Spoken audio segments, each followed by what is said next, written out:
This week we're going to be taking a look at The Long Winter, written by Laura Ingalls Wilder and published in 1940. Now, in this book, the Ingalls family moves to the territory which would later become South Dakota, and they move there fairly close to the beginning of one of the worst winters ever. It was 7 months of continual blizzard after blizzard. And why this was so problematic was that the trains that brought supplies to the pioneers could not get through. And so they had to come up with very creative ways on how to keep themselves warm as well as how to feed themselves. And so I have selected 2 chapters, one of which talks about how excited the family was when they actually had a bit of beef to eat, as well as a post entitled October Blizzard, which we're in the end of October now. And for those of you that live in snow country, I can well imagine that you would not be too happy to see a blizzard in October. At noon, Ma sliced bread and filled bowls with the hot bean broth, and they all ate where they were, close to the stove. They all drank cups of strong, hot tea. Ma even gave Grace a cup of cambric tea. Cambric tea was hot water and milk, with only a taste of tea in it, but little girls felt grown up when their mothers let them drink cambric tea. The hot soup and the hot tea warmed them all. They ate the broth from the beans. Then Ma emptied the beans into a milk pan, set the bit of fat pork in the middle, and laced the top with dribbles of molasses. She set the pan in the oven and shut the oven door. They would have baked beans for supper. Now, it's hard to imagine that for your lunch, you're only going to get the broth that the beans cooked in. That would be it. And that for dinner, you're only going to get beans again. And that you couldn't even eat it at the table because it was so cold. You had to stay close to the stove, which was your only source of heat other than your clothing and your blankets. And it is a miracle that the family survived the long winter. The Ingalls family made it through the long winter, subsisting primarily on bread and sometimes beans. They ate beans for breakfast, lunch, and dinner. Now, I'm not sure about you, but after probably the second day, I would have been very tired of beans. For this week's craft, I thought we could use beans in a different and fun way to create a little fall vignette. I've layered the beans and added in some sweet fall scenes, and this is so easy to make. It's a terrific project to do with children. Now, you can get dried beans at any grocery store, and they are truly excellent to keep in your pantry for a long time, and they make delicious soups, baked beans. There's all sorts of different recipes, and it's very inexpensive. So for this project, I've selected split peas, which are green, black-eyed peas, which are white and black, and red lentils, which are actually orange, but they work for this fall palette that I want to create. And any type of glass jar will do. A large mason jar works beautifully, and you just want to fill in your beans till it's about 1/4 of the way full, because each layer will be about 1/4 tall, and then at the very top of the empty space is where you're going to create your scene. Now for this second scene, I have this cute little rooster, and he has little wire picks on his legs, and that'll work really well to keep him supported. And a little bale of hay, and of course the scarecrow's nemesis, a little crow, and a few pumpkins. You can get these miniatures at most crafts and hobby stores. Use your coupon, very inexpensive, and of course they can be used year after year. I think I purchased these probably 5 years ago, but I did check and they still do carry these items. So I've already layered my first layer that I want to use in this jar decoration with the black-eyed peas. And for the next layer, I want to use the red lentils, and you kind of shake them in very gently. You might need to turn the jar so that they're evenly spaced. Shake it gently. You don't want to mix the layers. This project kind of reminds me of when I was a kid. They used to layer different colored sand in old Coke bottles, and you would often see them at the county fair. Does anyone else remember that craft?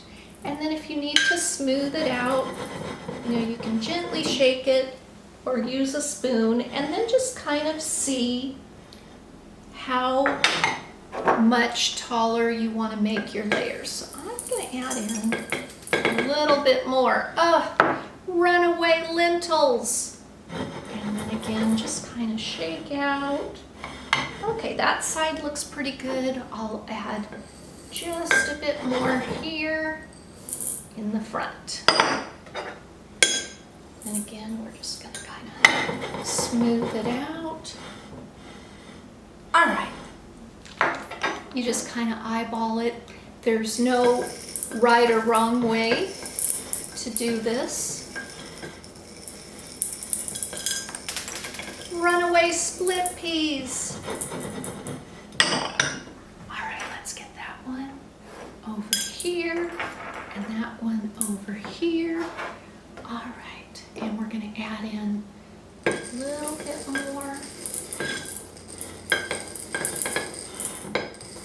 And the beauty of this project is that when you are tired of this decoration, or of course when fall ends and you begin decorating for Christmas, you can just rinse off the beans and cook them up in a dish.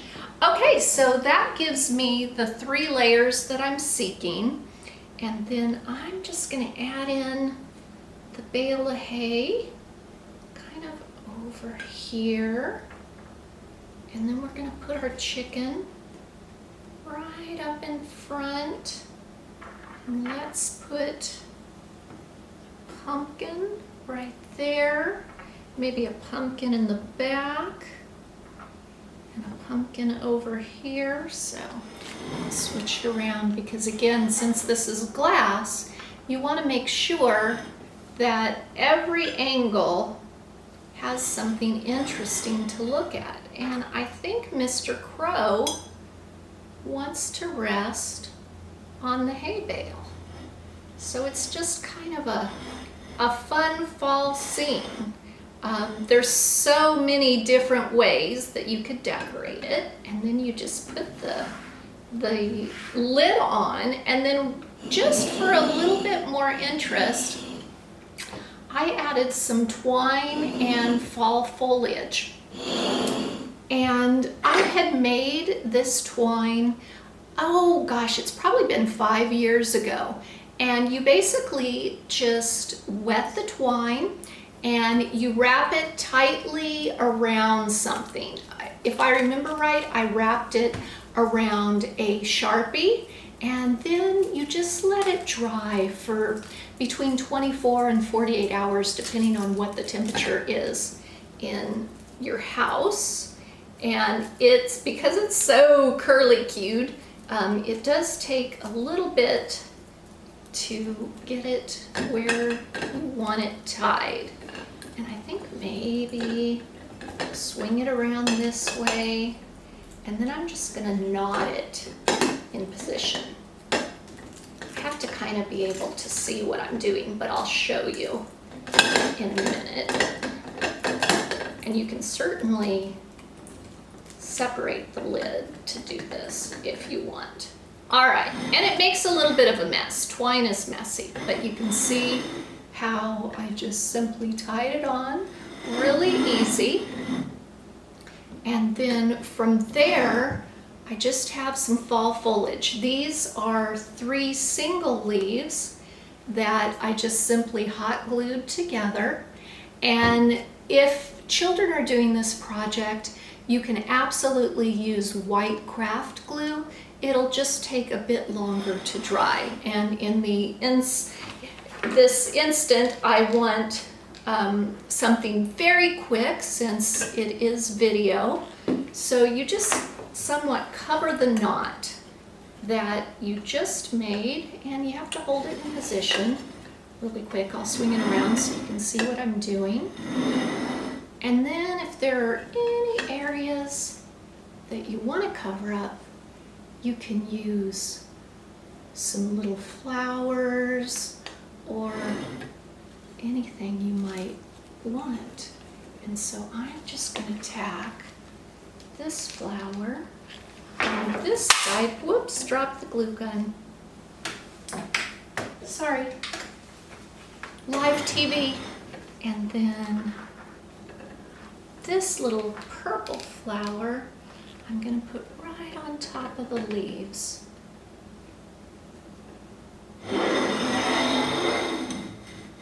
And there we go. I think that's a fun little craft. And as you can see, it really didn't take too long. I hope you have enjoyed it. Next, we are going to be making a delicious dinner from another reading. So let's get in the kitchen. Oh, Grace is eager to join and get cooking. Chapter 21, The Hard Winter. It's beef, Pa said. 4 pounds of beef to go with our bread and potatoes. He handed the package to Ma. Charles, however did you get beef? Ma asked, as she could not believe it. Foster butchered his oxen, Pa answered. I got there just in time. Every last bit, to bones and gristle, sold 25 cents a pound.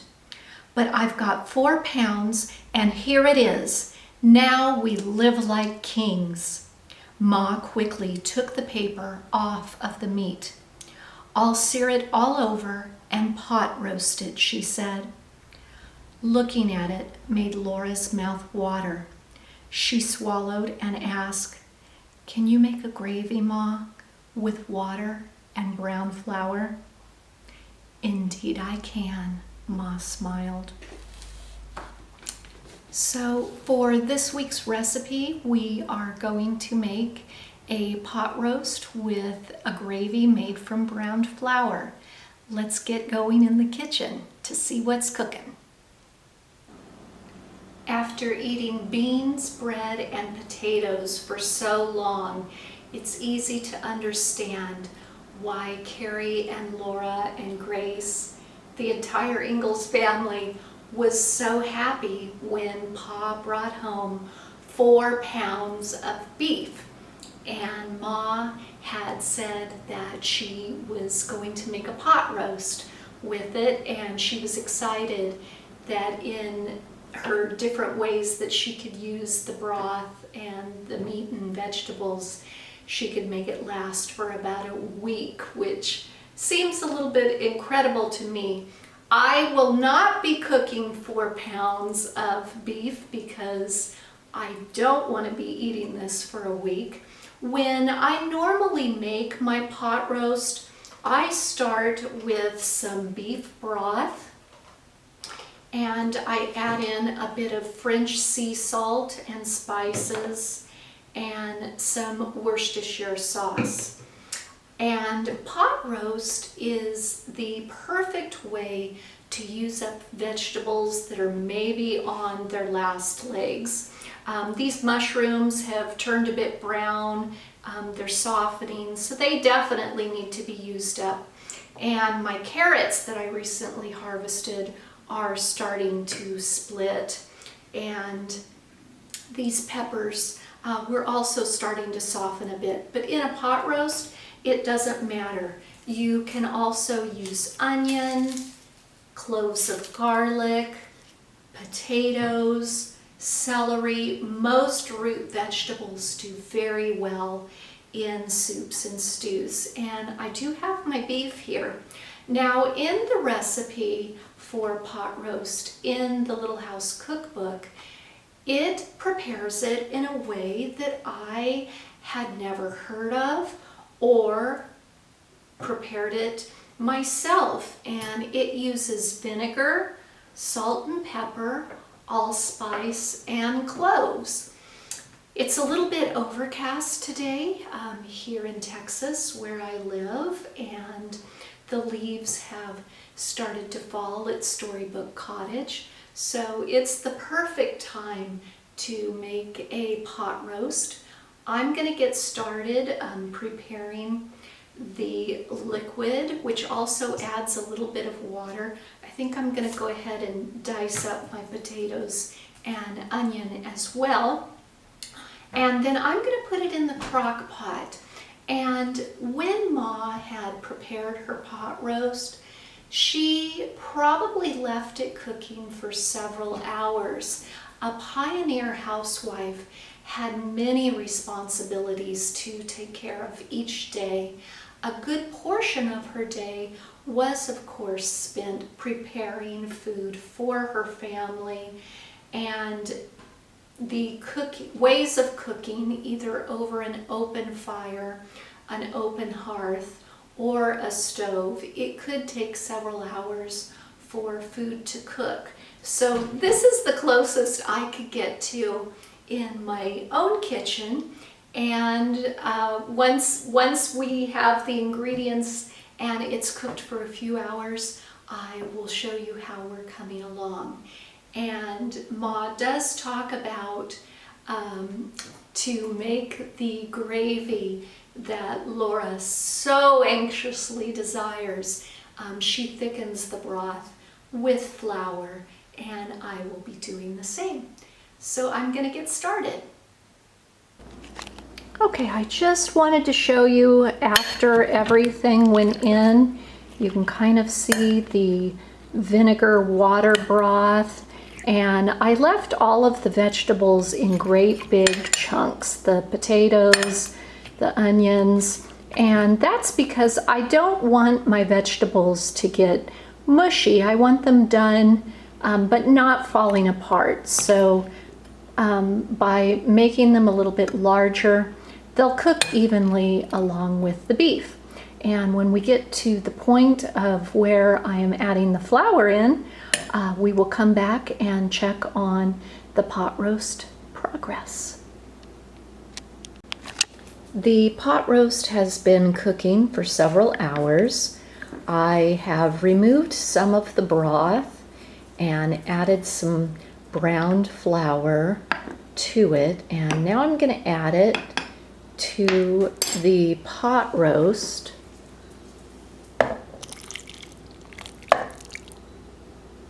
And we'll stir it up and then let it cook for about another 20 minutes. Hopefully that will thicken up and make a delicious gravy.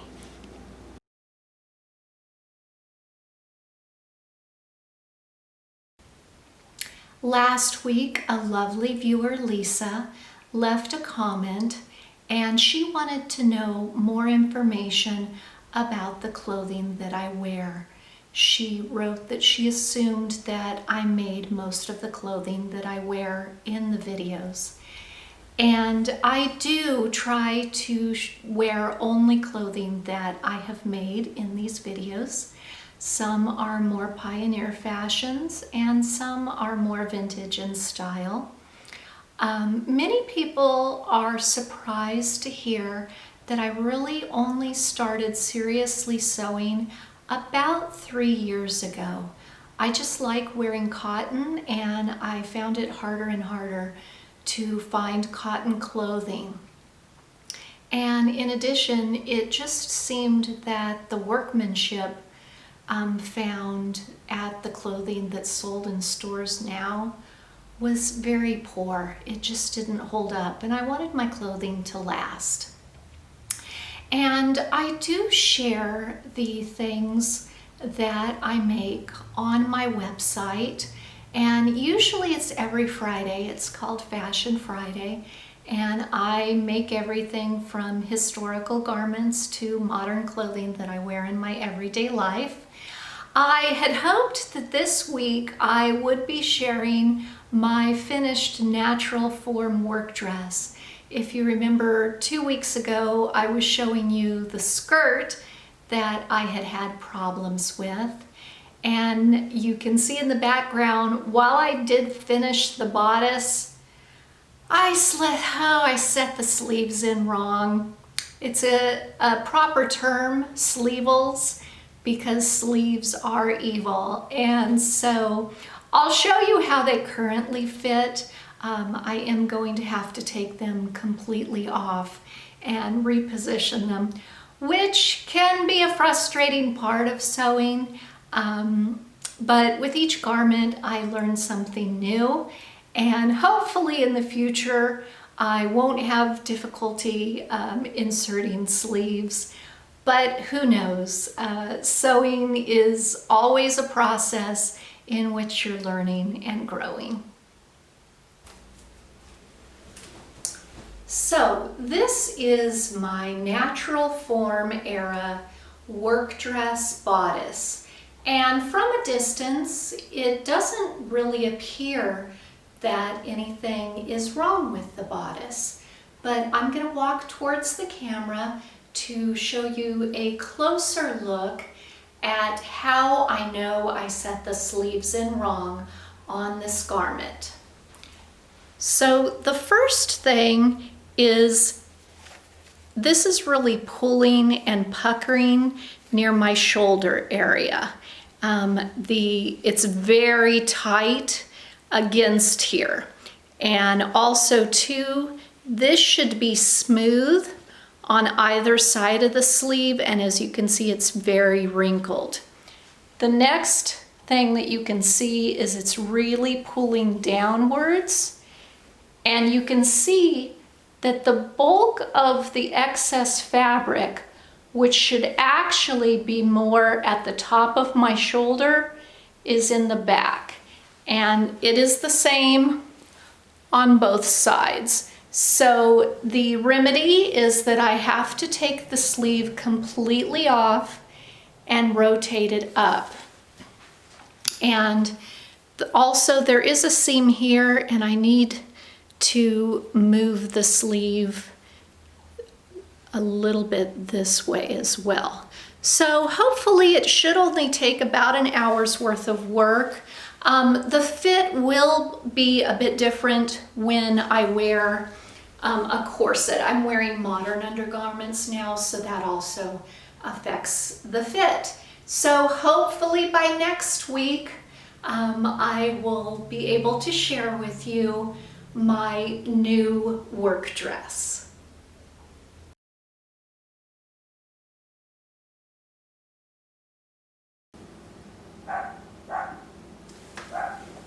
Girlie, get in this house. Come on. Let's get a cookie. Come on, cookie time. Let's get a cookie.